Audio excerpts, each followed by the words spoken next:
이스라엘 백성이 애굽을 벗어난 다음 한 달 정도의 시간이 지났습니다. 애굽을 나올 때 그들은 여러 가지 먹을 것을 가지고 나왔습니다만은 광야라고 하는 곳은 아무것도 없는 곳입니다. 결국은 그들이 가져온 식량이 떨어질 때가 됐습니다. 식량이 떨어질 때가 되니까 사람들 마음이 불안해지기 시작을 했습니다. 지금 당장 굶는 건 아닙니다. 오늘 내일 모레 먹을 것은 있습니다. 그날 일주일 후에 그 이후에 뭘 먹을까를 생각할 때 아무것도 없으니까 그 다음에 불안해지기 시작을 했던 것입니다. 그들이 잊고 있는 것은 뭐냐면 하나님께서 그들을 인도해 내셨다는 것입니다. 이스라엘 백성들이 애굽 땅에서 노예 생활 하던 것을 하나님의 전능하신 손으로 이끌어내서 홍해를 건너게 하시고 그 다음에 광야까지 하나님께서 인도를 하신 겁니다. 그들은 눈으로 하나님이 어떻게 역사하시는가 하는 것을 두 눈으로 똑똑히 본 사람들입니다. 우리 생각 같아서는 그래요. 하나님의 전능하신 능력을 우리가 정말 하나님의 직접 나타나셔서 기적을 행하시는 건 우리는 못 봤잖아요. 그래도 우리는 믿음이 있는데 성령께서 믿음을 주셨는데 그들은 그 놀라운 기적을 보고도 곡식이 떨어지고 먹을 것이 떨어진다는 것에 대해서 하나님을 의지하는 믿음이 없고 그 대신에 마음에 불안이 생기기 시작을 한 것입니다. 원래 그 불안과 믿음은 반비례합니다. 믿음이 커지면 불안이 줄어들고 불안이 커지면 믿음이 줄어들게 되어 있습니다. 물론 저는 뇌가 좀 질병이 생겨가지고 병적으로 불안한 사람들이 있습니다. 그걸 불안증이라고 그러는 거거든요. 보통 사람들은 다 편안할 때는 안 불안해요. 그러다가 뭔가 불안한 일이 생길 때 그때 불안하거든요. 그거는 정상이죠. 그러다가 다시 불안한 일이 없어지고 나면 다시 마음이 편안해집니다. 그건 정상입니다. 그건 사실 그런 불안은 있어야 되는 거예요. 그런데 항상 불안한 사람이 있어요. 편안한 상황에서도 불안합니다. 아무 걱정이 없는 상황에서도 불안합니다. 그 아무 걱정이 없는데 왜 불안하냐? 오늘 이렇게 편안한데 내일은 이렇게 편안하지 않으면 어떡하나? 내일도 이렇게 편안할 수 있을까? 내일도 아무 사고 없이 이렇게 지나갈 수 있을까? 그렇게 생각하면서 이 불안한 마음을 정리를 하지 못하는 거예요. 계속 불안해. 그러다가 불안한 일이 생기면 그냥 그 불안이 그냥 커지는 거죠. 그래서 숨도 못 쉬고 가슴이 너무너무 뛰고 숨이 벅차고 그냥 안절부절 못하게 되는 거죠. 그러다가 이제 편안한 상황이 되면은 편안해졌으니까 그런 급성인 증상은 없어지지만 그러나 그냥 마음은 항상 그대로 근본적으로 불안한 채로 있는 거죠. 이게 이제 복잡한 의학적인 얘기는 지금 여기 할 수 없습니다만은 그 뇌에 뭔가 문제가 생긴 겁니다. 항상 건강한 뇌라고 하는 것은 불안할 때 불안하고 편안할 때 편안하고 이렇게 되는 것인데 항상 이제 불안한 거예요. 제가 어렸을 때, 그 60년대죠. 어머니가 이제 시장에서 고무줄 사오면 옆에 앉아가지고 잡아당겼다 놨다 잡아당겼다 놨다 이제 장난을 치는. 어머니가 얘기합니다. 그러면 늘어난다. 근데 뭐 그냥 계속 엄마 말을 안 듣게 되더라고. 계속 잡아당기고. 그 나중에 몇 번 그러다 보면 그 고무줄이 늘어나 있어요. 안 줄어듭니다.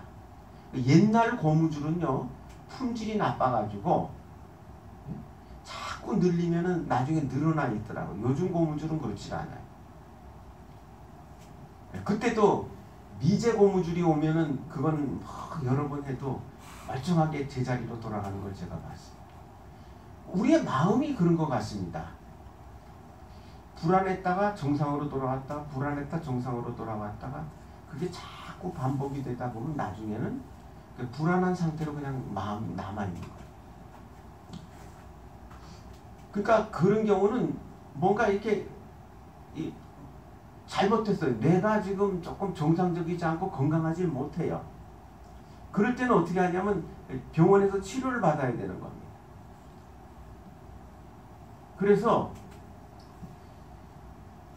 그런 증상을 가진 사람들의 뇌를 갖다 MRI를 찍어보면 해마도 줄어있고 이 뇌 기능들이 좀 위축되어 있는 것을 보게 돼요. 흔히 우리가 뭘 오해하느냐 하면 정신과 약은 그때뿐이다. 먹을 때뿐이다. 뭐 그렇게 얘기를 하는데 그런 약도 있습니다만은 요즘에 그 약이 얼마나 좋아졌는지요. 이 SSRI 계통의 약들은 너무너무 좋아진 거예요. 그래서 약을 먹으면은 그 당장에 뭐 먹자마자 뭐 좋아지는 건 아니에요. 그러나 2주나 석 주 이상 꾸준하게 먹으면요, 뇌가 이렇게 그 평상시에 그 잘못 기능했던 것이 자리를 잡기 시작을 해서 나중에 그 불안이나 우울이 이제 약으로 인해서 우울이나 불안이 사라지고 난 다음에 MRI 찍어놓으면 해마도 정상으로 돌아오고 이 우리의 감정을 담당하는 뇌도 정상으로 돌아와 있는 것을 보게 됩니다. 물론 그러고도 상당 기간은 약을 먹어야 되죠. 왜 그러냐면은 그건 우리 인간이 조금이라도 이제 그 스트레스를 받으면 다시 위축이 되기 때문에 계속 먹습니다만은, 그렇게 해서 뇌가 완전히 이것이 정상이다. 뇌가 그렇게 훈련이 되고 뇌가 그렇게 안정이 돼서 뇌 기능이 이제 정상으로 완전히 돌아온 다음에는 약을 스톱해도 정상이에요. 이 정신과 치료에 대해서 사람들이 많이 오해를 합니다. 그래서 불안하기 때문에 기도하는데 그게 건강하지 못한 불안을 가지고 기도를 하려면 기도가 안 되는 거예요. 기도가 안 돼요. 그때는 치료를 받아야 되는 거예요. 건강하지 못한 불안이 치료받아서 건강한 불안으로 바뀌면 그 다음에 기도가 이제 제대로 되는 거예요. 불안한 사람들이 기도하는 걸 보면은 기도를 계속 하지만 그 기도가 하나님께 대한 기도라기보다는 이제 불안과 싸우고 불안 속에서 막 헤엄치다가 그 다음 시간을 다 낭비합니다. 하나님께서 오늘날에는 다 그렇게 좋은 의사와 의학과 약을 허락해 주셨어요. 정상적인 신앙생활을 위해서 건강한 정신을 가지는 것, 이것이 중요한데 옛날 사람들은 그런 거 몰랐고, 그 다음에 또 그 당시에는 그런 사람들이 거의 없었어요. 요즘 세상은 상처받기 쉽고 스트레스가 너무 계속되고 긴장이 계속되고 사는 것 자체가 마음고생이 너무 심하기 때문에 옛날 사람하고는 달라요. 그래서 결국은 마음의 건강을 잃어버리게 되는 거죠. 그것 때문에. 옛날 사람들은 그냥 할아버지 때 살았던 방법 그대로 살면 한평생 걱정 근심 없이 살고요. 그 다음에 또 아버지 살았던 방법 그대로 살면 그냥 또 사는 거거든요. 아들 때도. 그러나 요즘 세상은 이게 하루가 어떻게 변하는지 알 수가 없어요. 오늘 내가 이렇게 살았는데 내일은 이렇게 사는 방법이 통하지 않는 또 다른 세상이 돼버렸어. 거의 그냥 날마다는 좀 과장인지 모르지만 한 달을 기준으로 놓고 보면 우리에게 전혀 경험하지 못했던 그런 그 문제들이 자꾸 우리에게 다가와서 예전에 살았던 방법이 통하지 않는 그런 세상을 우리가 살아가고 있기 때문에 우리가 이거 정말 우리 마음의 건강이 약해지기가 쉽습니다. 그러니까 건강하게 만들어 놓고요. 근데 그것이 이제 우리가 기도하고 치료받아야 될 필요가 있으면 치료도 받고 해서 건강하게 우리의 몸과 마음을 만들어 놓고 그 다음에 하나님께 매달리는 거예요. 하나님 살려달라고 매달려서 그때 하나님께서 응답하시고 하나님께서 축복하시면 그 다음에는 그 자꾸 찾아오는 어려움들 낯설은 경험들을 우리가 믿음으로 이제 이겨나가게 되는 거죠. 왜냐하면 이제 기도했더니 하나님께서 인도를 하셨다. 그 이번에 이 어려운 일들은 그냥 또 내가 기도를 하면 되겠구나. 이런 마음의 담대함이 생기고 믿음이 생겨가지고 그 기도로 극복을 해 나가게 되어 있습니다. 그러니까 우리가 이 믿음이라고 하는 것이 우리 마음의 건강하고 완전히 밀접하게 연관이 되어 있습니다.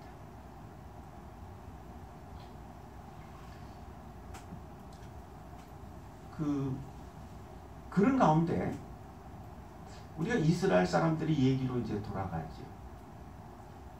지금 당장 굶는 건 아니란 말이죠. 그러면 예수님의 말씀대로 하자면은 한 일주일치 식량이 남아 있으면 일주일 동안 잘 먹고 그 다음에 오늘 것까지 먹으면 내일 것은 없다. 그때부터 걱정하고 그때부터 불안해도 안 늦거든요. 예수님 말씀대로 오늘 고생 오늘만 해라. 내일 고생을 당겨서 하지 말아라. 오늘 고생으로 너의 수고는 족하다. 내일 염려는 내일 해라. 내일의 걱정을 오늘 당겨서 하지 말라는 거예요. 그냥 내일 걱정은 내일 하라는 거예요. 그런데 아직 오고 있지 않은 그 굶주림에 대한 식량이 떨어졌다고 하는 데 대한 불안을 땡겨서 지금 걱정하고 있고 땡겨서 불안하고 있습니다. 또 인간적으로 볼 때는 이해가 돼요. 왜 그러냐면 광야는 아무것도 없는 곳이거든요. 진짜 뭐 열매를 뜯어올 수도 없고 이 짐승을 잡을 수도 없고 더군다나 거기서 짐승을 잡는 거 혹시 열매를 딴다 그러면요 그 수백만 명의 그 이스라엘 백성들이 감당을 못합니다. 인간이요 제일 처음에 어떻게 살았느냐면 수렵 채집 경제였거든요. 그 전문 용어로 수렵 채집 경제입니다. 그것은 뭐냐면 밖에 나가서 짐승을 사냥해서 먹고 또 밖에 나가서 이제 열매나 곡식이나 먹을 만한 걸 다 야생에서 이렇게 가져다가 뜯어다가 와서 이제 먹는 거예요. 그러려면은 평균적으로 한 사람이 살아가기 위해서 얼마만큼의 넓은 땅덩어리가 필요하냐면 엄청난 양의 땅덩어리가 필요한 거예요. 그 수치로 계산한 게 있는데 이게 엄청나게 이제 넓은 땅이 필요한 거죠. 이스라엘 백성들이 그 많은 사람이 무리지어 가가지고 뭘 채집해서 먹을 것을 찾으려고 그러면 이게 땅 얼마나 넓게 퍼져서 온 광야를 다 퍼져가지고 수집을 채집을 해야 되는데 근데 막상 현실적으로 광야라고 하는 것은 그런 것들이 없는 곳이란 말이죠. 그러니까 이스라엘 백성들이 불안해하기 시작을 했습니다. 불안한 건 정상이에요. 근데 우리가 믿음이 있는 사람은요, 불안할 때 이 믿음이 재구실을 해야 되는 거예요. 믿음이 기능을 해야 되는 거예요. 걱정스러운 일이 생기고 불안한 일이 생기면은 그 다음엔 믿음이 정상으로 작동을 하면요, 그 다음엔 기도하게 돼 있습니다. 어려운 일, 힘든 일 다 믿음이 제대로 기능을 하면 기도하게 돼 있어요. 주님 의지하고 주님 붙들고 그러면 되는 거예요. 왜 그러냐면 기도 안 해도 우리를 돌봐주시는 게 너무 많은데, 우리가 기도하는데 하나님께서 우리를 안 돌봐주실 리가 없잖아요. 여러분, 하나님이 무심하시다, 아무리 기도해도 응답 안 하는 것 같다, 우리는 마치 그 하나님께 손을 기도라고 하는 손을 내밀면 하나님께서 현찰을 주셔야만 우리는 그걸 응답이라고 생각을 해요. 그걸 응답이라고 생각해요.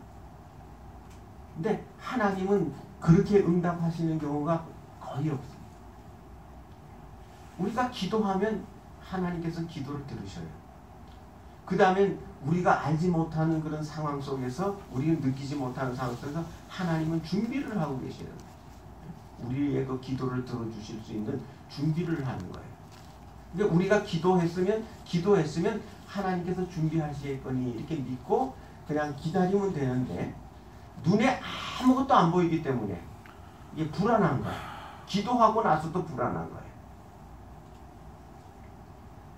기도하고 나서 불안한데, 그때 기도가 기능해서 불안을 좀 이렇게 기도로 바꾸면 되는데, 그렇지 않고 기도가 약해지고 불안이 커지면 그 다음에 이제 걷잡을 수 없게 됩니다. 그 다음에는 이 불안이 이제 자기 마음을 움직이기 시작하는 거예요. 믿음과 기도가 내 마음을 움직이는 것이 아니라 불안이 움직이기 시작을 하면, 불안하면은 그 다음엔 누구 잘못인가 이런 걸 찾습니다. 자기 잘못을 인정하기 싫으니까. 누가 잘못했느냐, 이게 누구 탓이냐, 왜 이렇게 됐느냐, 그걸 따지기 시작하고 그게 원망과 불평으로 나오는 거로 되는 거죠. 오늘날 우리나라 사람들의 원망과 불평이 얼마나 많습니까? 문재인 대통령께서 제가 지지하든 안 하든 간에 현직 대통령이니까 지금 아마 마음으로는 우리 코로나로 인해서 경제적으로 어려운 사람에게 하늘에서 내리는 비처럼 그렇게 그 물질과 돈을 내리고 싶으실 거예요. 그죠? 근데 그건 하나님이 아니시니까 그건 못하는 것이고, 쓸 수 있는 그 능력은 딱 한계가 있습니다. 지금 모든 사람들이 코로나로 인해 가지고 문을 닫으면 수입이 없고, 열면 코로나가 자꾸 전염이 전파가 되고, 그래서 조금 이 코로나가 좀 잦아드는가 싶어서, 그러면 이제 조금 열어버리면 다시 또 코로나가 또 시작이 되고 말이죠. 지금 정치인들도 굉장히 골치 아픕니다. 닫아놓으면 확실하게 코로나가 이제 전염이 끝날 텐데, 그러니까 방역당국이 과학적으로 방역당국에서 하자는 대로 100% 하는 건 뭐냐면, 거리두기도 하지 말고 하여튼 올스톱 시키자는 거예요. 사람이 사람과 안 만나면 이 전염은 끝난다는 거예요. 일주일이든 열흘이든 보름이든. 근데 그렇게 하려고 그러면 뭘 해야 되느냐 하면, 일단 최소한도 그 국민들에게 먹을 것을 제공해야 되고, 그 다음에 또 월세를 내는 사람들은 또 월세를 계속 내야 되잖아요. 문을 닫고라도. 거기에 대한 뭔가 대책이 있어야 되고. 그러니까 사람들이 코로나 걸려서 죽기 전에 굶어 죽겠다 그렇게 덤벼들면 이 정치권도 참 곤란한 거죠. 이 편이 누구 편이라고 하는 얘기를 떠나서 이거 문제가 심각한 거죠. 오늘 이 광야의 이스라엘 백성들의 상태가 지금 비슷합니다. 지금 코로나 전염병은 없는데 그 대신에 먹고 살 길이 막막한 거예요. 아무것도 없는 거예요. 그러니까 믿음이 그 사람들에게 있긴 있었는데 기능을 못해요. 재구실을 못해요. 믿음이. 원망과 불평이 나오기 시작합니다. 그러면서 뭘 얘기하느냐 하면 차라리 애굽 땅에서 안 나왔으면 좋았을 것을. 왜냐하면 애굽 땅에 먹을 것이 많은 곳이거든요. 사실 노예들도 배불리 먹였던 곳입니다. 그 애굽 땅에서 생산되는 식량은요, 그 로마 제국, 그 다음에 그리스, 터키, 이 아시아 지역과 유럽 지역을 다 먹여 살릴 만큼 그 풍족한 식량이 생산되는 곳입니다. 그래서 로마 제국 시대에는 애굽을 뭐라고 그랬냐면 로마의 식량 창고라고 그랬거든요. 거기서는 배부른 곳이었습니다. 그리고 주인들도요, 노예를, 여러분 뭐 상식으로 노예는 굶주렸다, 그런 노예들도 있지만 일반적으로는요, 노예는 먹는 거 배불리 먹는 경우가 훨씬 많았습니다. 왜 그러냐면 주인 입장에서 굶겨놓으면 노동 효율이 안 나요. 잘 먹여놔야, 그래도 좋은 음식은 아니더라도 배부르게는 먹여놔야 뭐 곡식으로, 그 다음에 그 일의 효율이 생기고 노동 생산력이 생기기 때문에 그런 것들을 압니다. 그래서 애굽 땅에서 배부르게 먹던 것을 생각하면서 자연히 생각이 나죠. 지금 여기 먹을 것이 없는데 애굽 땅에서는 그렇게 먹을 것이 많았다. 당연히 비교를 하는 겁니다. 그러면서 생각이 뭐냐면 우리가 살 길은 뭐냐면 돌아가는 게 좋지 않을까. 왜 우리가 애굽 땅에서 죽을 묘지가 없어서, 묻을 땅이 없어서 광야에서 우리를 죽게 만드냐, 이런 불평들이 나오게 되는 것이죠. 근데 하나님은 이스라엘 백성들을 광야로 데리고 나올 때 그냥 무책임하게 데리고 나오시는 분이 아니에요. 이미 이스라엘 백성들은 어떻게 먹일까 준비를 다 해놓고 계셔요. 옷은 광야에서 나와가지고 광야에서 나와서 가나안 땅으로 들어갈 때까지 옷이 헤어지지 않았다고 그랬어요. 그 당시는 이 합성 섬유가 아니기 때문에 옷이 낡아지고 따라버리고 헤어지거든요. 그런데 옷이 헤어지질 않았다.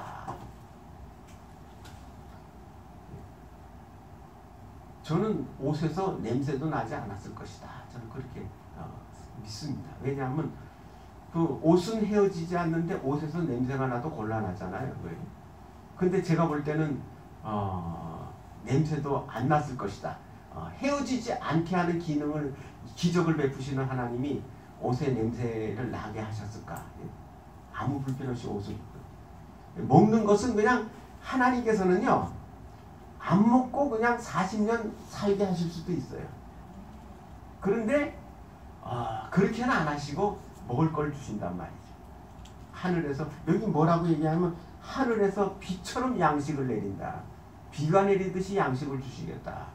그렇게 말씀을 하고 계십니다.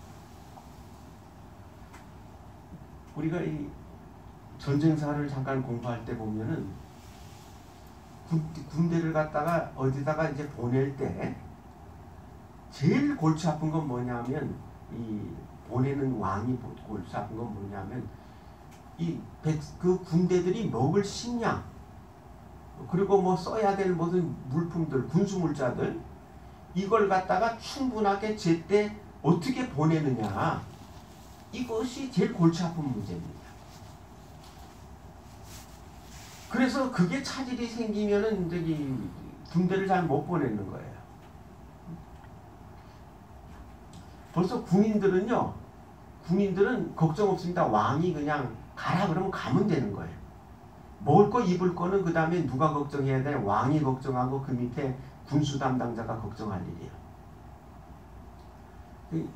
옛날에는 군대가요, 갑옷도 자기가 사고 무기도 자기가 사고 말도 있으면 말도 자기가 같이 사가지고 이렇게 해서 군대를 들어가야 했어요.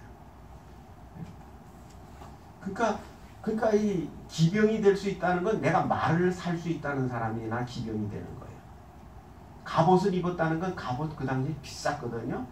그 비싼 갑옷을 입을 수 있는 경제력이 있어야 돼요. 그러니까 군인을 소집해 놓으면 고대 사회는요, 군인을 소집해 놓으면 빈부격차가 팍 납니다. 그래서 준비를 잘한 군인들, 안 한 군인들.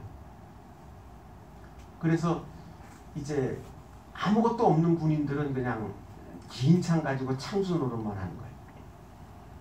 중세시대 때는 무기를 자기가 사고 가야 되니까 고급 총을 가진 사람들은 이 고급 총을 가지고 싸우고, 이 경제가 좀 약한 사람은 싼 총을 가지고 싸우니까 이게 벌써 그것 자체가 계급이 되어버렸어요.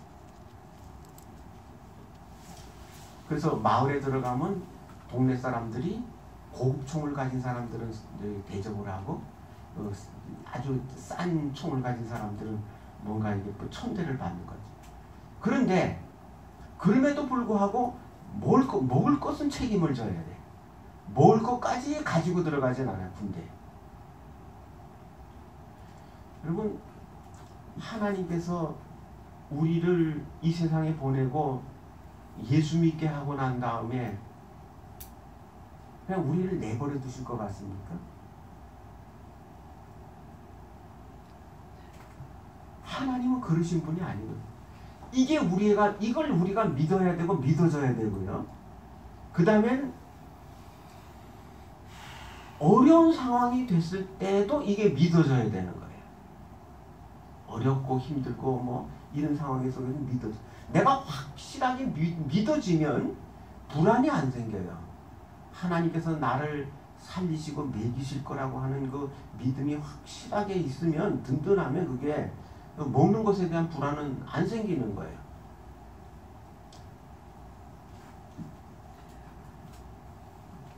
그래서 우리는 이 불안한 세상을 살아갈 때 믿음이 얼마나 중요한가. 그리고 그 믿음을 가지고 있으면 걱정 근심 없이 하나님께서 다 공급을 하시는 겁니다. 여태까지 살아온 거 뭐 어떤 때는 이런 어려움, 어떤 때는 저런 어려움이 있어가지고 우리가 이제 내 인생 여기서 끝나냐, 뭐 이런 걱정들 한두 번 안 해본 사람이 있어요? 근데 어쨌든 그런 우여곡절을 겪어도 오늘까지 멀쩡하게 살아왔다고요. 오늘까지. 그게 다 하나님의 인도하심 아니겠습니까?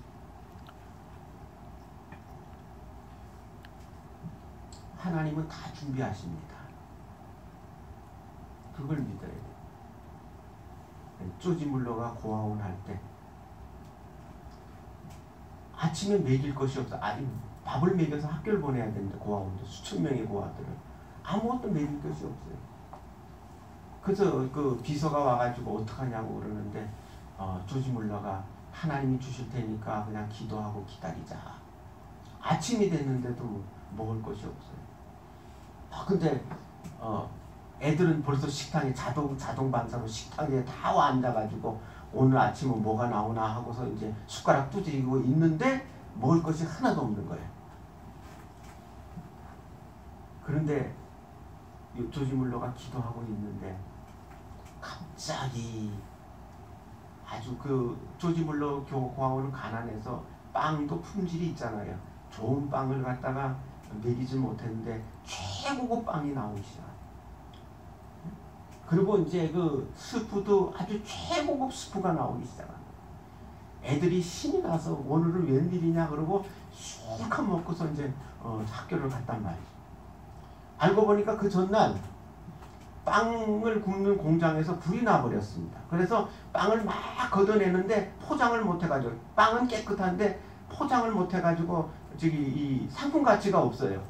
이거 깨끗한 빵인데 버릴 수는 없고 어떡하냐.